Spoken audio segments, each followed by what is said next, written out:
What's up, guys? Today I'm going to be talking about UFC fighters who are going to have a comeback in 2025. So, this means I think they're going to get a win and possibly go on a win streak this year after coming off a loss from last year. So, the first fighter that we've got on the list is Steve Erceg. Now, I know this is a pretty hot take. I get it because he did just get KO'd pretty bad. But I think Steve Erceg is going to beat Brandon Moreno by decision. I think he can outbox Brandon Moreno, and I think he can mix in takedowns in that fight. I don't think he can keep Brandon Moreno down and control him on the ground. Bernie, don't you dare step on my keyboard, dude. Get the fuck out of here. Get out of here. Yeah, I don't think he can control Brandon Moreno on the ground, but I think he can mix in takedowns. And I think he's just the better boxer. I think he's going to outbox Brandon Moreno and win a close, competitive decision. But I think he'll beat Moreno, and I think he could beat almost any flyweight on the roster because he is so well rounded. People are really down on him now because he did just get KO'd by Kai Kara France, but that is a bad matchup for him. And Kai Kara France exposed the one really big defensive flaw that Brandon Moreno had, which is just like backing up in straight lines. Um, and that's okay. Shit happens, dude. That's a learning experience. I think he could even beat Kara France in a rematch if that ends up happening. I think Brandon Moreno, no, not Brandon Moreno. I think Steve Erceg, he was thrown to the wolves. 4 fights in his UFC debut. He's fighting the champion. Then he fights Kara France. Those two guys could be the two best flyweights on the roster right now. So him losing to them is not like unforgivable. That's like if fucking Mauricio Huffy lost to Islam Makhachev and Dustin Poirier. Okay, it's a little bit different of a situation, but still kind of comparable. This guy went from fighting Alessandro Costa to fighting Alexandre Pantoja, and he made it close. So I think Steve Erceg has a lot of potential. I think he could beat almost anybody in the division, and I think he's going to go on a win streak this year. I do. But on to bantamweight. I've got Jose Aldo. So for some reason, he's matched up with Amin Zahabi. I don't know why. It's baffling decisions from the UFC. Maybe Aldo fucked Dana's wife or something. I don't know. But they seem to not like Aldo. But I think he will beat the shit out of Amin Zahabi. I think his second or third round TKO, because it's going to be a straight up boxing match. That's Amin Zahabi's game, is boxing. He's a very boxing heavy fighter. And so is Jose Aldo at this point in his career. And I think Aldo is just much better at that fighting style. I do like Amin Zahabi. I think he's a good fighter. But Jose Aldo is going to beat the shit out of him. And I think Jose Aldo, he could possibly get matched up with Henry Cejudo or Rob Font in a rematch. Maybe Chito Vera. I think he could win all of those fights. So I do like the probability that Aldo could go on a win streak in 2025. I think even though he's old, he's still got it, bro. He's fast. He's incredibly powerful. He's got the best takedown defense ever in MMA history, ever, of all time.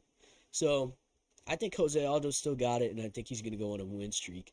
But here we go to featherweight. I got Aljo. So this is going to sound crazy, okay? But there is a possibility that Aljamain Sterling gets the featherweight belt in 2025. Let me explain to you how. So Volkanovski is going to fight Lopez, right? Let's say Lopez does knock him out. I don't think it will happen, but if it does, let's say Lopez knocks him out, he becomes the champion. Let's say in the meantime, Aljo fights Brian Ortega, and then he fights Yair, who would be coming off a win against Patricio Pitbull. Would that not grant him a title shot? I think it would. And I think he could beat Diego Lopez because I think he could take Diego down. And I think he could get top control and win rounds that way and gas Diego out and just be able to out grapple him throughout the whole fight. He had a fucking stalemate of a grappling match with Mavzar, who I thought lost to Diego Lopez, but it was close. I think Diego Lopez won that fight because he got so close to finishing it multiple times. But when you look at that fight, like the optics of it, Aljo looks like he did better than Diego did. Um, Either way, they both did very well against Mavzar, but I think Aljo really could beat Lopez. I'm not saying he would. I'm just saying, like, he could, man. I think he could do it. So I think Aljo, I think he'll beat Brian Ortega if they fight next. I think he could beat Arnold Allen. And I think he would definitely beat Yair. I think he could even beat Movsar in a rematch if they do a 5 rounder. So I like Aljo's chances to go on a win streak. I hope he does. I like Aljo, one of the most disrespected fighters ever. But on to lightweight, I got Rafael Fiziev. He's gonna beat Justin Gaethje, bro. Justin Gaethje is out of his prime. He's 36. He just got knocked out cold. Not just, but like you know what I mean. He got knocked out cold in his last fight. Um, Fiziev is in his prime. He's taken a long time to recover from his injuries, and generally when fighters do that, they take care of a lot of other injuries. He's in fight shape. He's been ready to fight. He was supposed to fight Gamrot in February, but he hasn't had to go through a brutal training camp. So I think his cardio will be pretty similar to how it is normally. And I think he can win the early rounds against Gaethje and win a decision. I think he will be able to pull that off. So that's got to be a comeback. Coming off a 2-fight loss streak, beating Gaethje if it happens, and I think it will. I think Fiziev's going to have a comeback. I think if they match him up with Dan Hooker, he could beat Dan Hooker. That is a possibility. If he fights like Arman Sarukian in a 3-rounder, he could win that. Like I'm not saying he would, okay? I haven't made my decision on that hypothetical fight yet. But I'm saying if it's a 3-rounder, Fiziev is very hard to take down early on. He is a very good striker. So I like Fiziev's chances to get some wins this year. I think he will make a comeback. So yeah. But here we go to welterweight. I've got Ian Magato Cherry, Ian McGarry, the Cuck Master. I think he is going to get a comeback win. His fight with Shavkat was very close. I don't like him, as you can tell by what's on the screen right here, but he's a very good fighter. So I think what's going to happen with Ian Gary is he is going to get matched up with the loser of Leon Edwards versus Sean Brady, which I think probably is going to be Sean Brady. I think Ian Gary could beat Sean Brady. I think that's a possibility. I think he could beat Leon Edwards. I think he could get matched up with Wonder Boy and beat him. I think he could beat Colby. There's a lot of winnable fights for Ian Gary. So, and he's like at the end of the day, he's a young, improving fighter. He will get a win this year. He is going to make a comeback and probably earn himself a title shot by like 2027. So, Ian Gary's going to make a comeback this year. As much as I don't like it, and I do want him to get flatline KO'd with his little fucking pea head, he's going to make a comeback. It's going to happen. I really am not looking forward to it. But, yeah, I got to be honest. I don't think I see him losing until he fights. I think he'd lose to Joaquin Buckley. I think he would lose to Jack Della Maddalena. I think he could lose to Carlos Prates. I think that's a bad matchup for him. And I really don't know who else beats him aside from Shavkat in a rematch, but I doubt that happens anytime soon. So, there's a bunch of winnable fights for Ian Gary. So, let's move on to middleweight. I got Robert the Reaper Whittaker, one of my favorite fighters. So, call me biased if you want. Robert Whittaker is getting a win or two, possibly 3 in 2025, okay? He's going to get matched up with Sean Strickland. Please don't match him up with Kyle Barhallo. Please don't fucking do it, because that's a scary fight for him, Kyle Barhallo. I don't think they'll do that. But I think it'll be Robert Whittaker versus Sean Strickland, and I like that matchup for him. I think his knee stomps in that fight will be very good, and I think his blitzing in style is going to work well against Strickland. I think he'll be able to actually hit him. I think he beats Sean Strickland.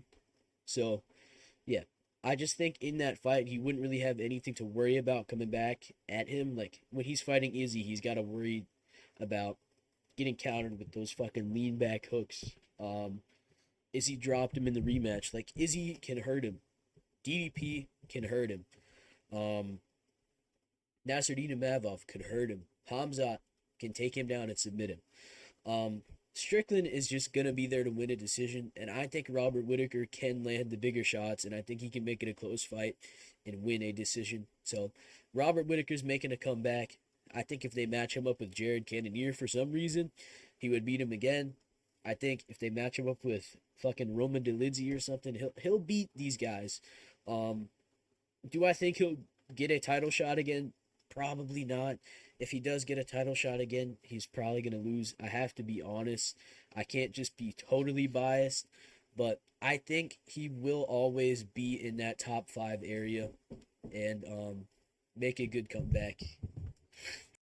Sorry guys, I had to pause the recording for a little bit. I know it doesn't show, obviously, because it's fucking paused. But yeah, I think Robert Whittaker makes a comeback this year. I'm confident he can do it. Get the fuck off my keyboard. Jesus Christ. That's almost the 3rd time I would have had to fucking remake this video. On to light heavyweight. Jan Blachowicz. He is matched up with Carlos Ulberg next. I think he wins that fight. I don't think Carlos Ulberg is that good. Okay? I think Jan does make a comeback, and I think he could earn himself a #1 contenders fight against Yuri with a win over Carlos. So that's got to be a comeback. Jan, he's still got it.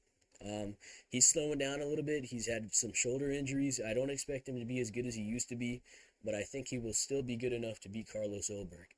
So yeah, those are my thoughts on the comeback for light heavyweight. But on to heavyweight, I got Curtis Blades. They matched him up with a fucking blob, yo. Rizvan Kuniev, PED cheat, fucking fatty. He's not that good. Curtis Blades is going to destroy him. So, Curtis Blades is going to make a comeback. I think if he somehow gets matched up with Cyril Gane, that he beats him, okay? I think he beats Gane, because I don't think Gane is going to KO him. He's been fighting fucking power punchers, dude. Sergey Pavlovich can put your lights out. Tom Aspinall can put your lights out. Cyril Gane hits, like, shockingly not hard for a heavyweight. He's got to, like, volume TKO you, land 50 punches. I think Curtis Blades would be able to take him down and TKO him with ground and pound. So, I think Curtis can make a comeback with the right matchups. I think he will, at the bare minimum, get a win against Rizvan Kuniev. So, yeah, Curtis Blades is making a comeback. But I will see you guys in the next video, and I hope you enjoyed. Goodbye.